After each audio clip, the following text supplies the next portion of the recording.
చేసేదంటే ఆ బిల్డింగ్ ఏమన్నా ఆస్తే అక్కడే పని చేశా, అక్కడ వచ్చిన ఇది ఇక్కడ ఇది అనుకున్నా నేను. కాబట్టి నా కెరీర్లో నేను పనిచేసింది స్టేటస్ కోసం అనుకుంటే, ఇప్పుడు TV9లో చేసిన వాళ్ళు వెళ్ళి జెమినీ న్యూస్లో దిగుతామా లెక్క ప్రకారం? కానీ మనం ఇందులో జీరోగా ఉన్న దాన్ని పైకి తీసుకెళ్తే మన పేరు మనకు ఉంటది అనుకున్నాం.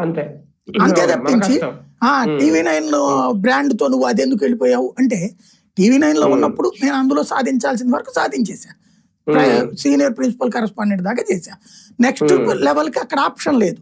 దెన్ జెమినీలో ఛానల్ హెడ్ ఛాన్స్ వచ్చింది. At the same time salary 40,000 ఎక్కువ వచ్చింది.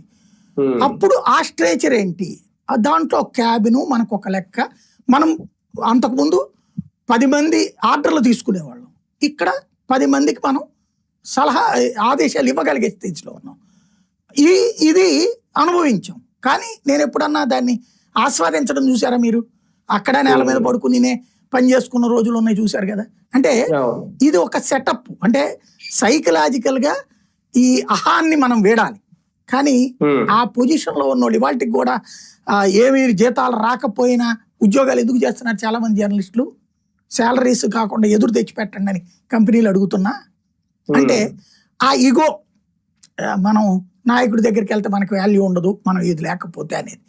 వీళ్ళు అట్లాంటి వాళ్ళు ఇప్పుడు హైరార్కీలో పనిచేసిన అధికారులు, వాళ్ళకి పద్దాకి సెల్యూట్లు కొట్టినటువంటి వాళ్ళు, ఇవాళ వాళ్ళ ఇంటికి వెళ్ళి కూర్చుంటే లేకపోతే